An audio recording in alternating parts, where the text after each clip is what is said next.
Esse podcast foi gravado pelo professor Edmilson Siqueira, do Ângulo Sorocaba, a Escola do Leão.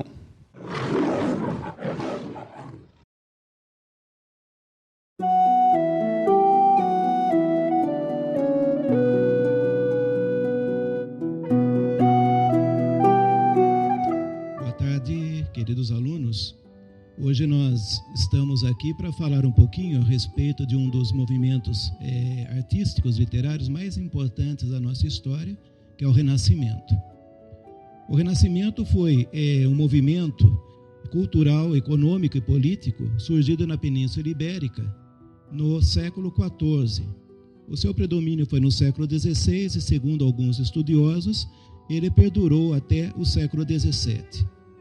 Ele teve uma inspiração nos valores da antiguidade, então voltando à mitologia greco-romana, e gerado pelas modificações estruturais da sociedade, resultou numa reformulação total, saindo então o movimento teocentrista, imposto pela Idade Média, e voltando o antropocentrismo, colocando o homem como centro do universo. O renascentismo originou-se na Itália devido ao florescimento de cidades como Veneza, Gênova, Florença, Roma, entre outras. E foi um meio que enriqueceu o desenvolvimento do comércio no Mediterrâneo, dando origem a uma vida rica e burguesa mercantil. E diante disso, houve um investimento muito maior no campo das artes, e a cultura renascentista ela foi classificada com 4 características marcantes. Uma delas é o racionalismo, ou seja, a razão. Então o homem acreditava que a razão era o único caminho para se chegar ao conhecimento. O experimentalismo, para eles, todo conhecimento deveria ser demonstrado por meio da experiência científica. Então foi um grande avanço também no setor científico, principalmente na anatomia humana. E o individualismo nasceu da necessidade de o homem conhecer a si próprio, buscar afirmar a sua própria personalidade e mostrar seus talentos, atingir a fama e satisfazer suas ambições, tendo em vista que a concepção do direito individual estava acima do direito coletivo. O antropocentrismo colocou o homem como suprema criação de Deus e como centro do universo, desta forma derrubando a ideologia teocêntrica tão presente na Idade Média. O Renascimento literário teve um avanço imenso a partir da criação da imprensa com Johann Gutenberg, e a partir desse momento surgiram então grandes nomes dentro da nossa literatura universal, entre eles Dante Alighieri. Dante Alighieri, que é o escritor italiano, que tem uma obra bastante conhecida, que é um poema Divina Comédia.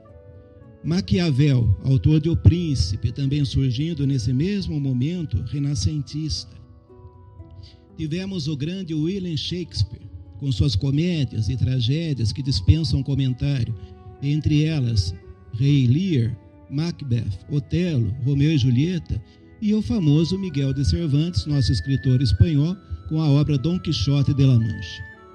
Tivemos também Leonardo da Vinci, Rafael Sanzio, Michelangelo, tantos outros artistas também no campo da arte, da pintura, da escultura. Tivemos avanços também na parte da arquitetura e não podemos deixar de citar também o Renascimento científico. Então nós tivemos o Renascimento que foi marcado por importantes descobertas científicas, notadamente nos campos da astronomia, da física, da medicina, da matemática e da geografia. Então nós tivemos o polonês Nicolau Copérnico, que negou a teoria geocêntrica defendida pela Igreja ao afirmar que a Terra não é o centro do universo, mas simplesmente um planeta que gira em torno do Sol. Então ele estava colocando em prática a teoria do heliocentrismo. Galileu Galilei descobriu os anéis de Saturno, as manchas solares, os satélites de Júpiter. Perseguido e ameaçado pela Igreja, ele foi obrigado a negar publicamente suas ideias e descobertas. Então aqui a gente verifica que, apesar do antropocentrismo, ainda havia uma pressão religiosa muito grande que, de certa forma, podava esses avanços de uma maneira mais plena. Na medicina, os conhecimentos avançaram com trabalhos e experiências sobre circulação sanguínea, métodos de cauterização e princípios gerais de anatomia.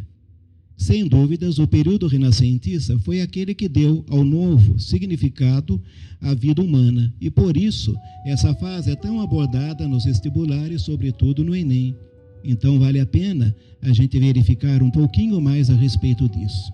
Uma dica que a gente sempre dá é o seguinte: seria muito interessante verificar, pegar até mesmo, puxar pela internet, verificar algumas pinturas, algumas obras voltadas para esse período renascentista, lembrando bem da razão, da simetria, do plano de fundo, as cores mais sóbrias e mais a figura humana. Então, perdendo um pouquinho daquele perfil religioso e voltando mais para o ser humano. Então, esse é o período renascentista, que nós também chamamos na literatura como o período clássico, o que deu origem à famosa, então, Era Moderna.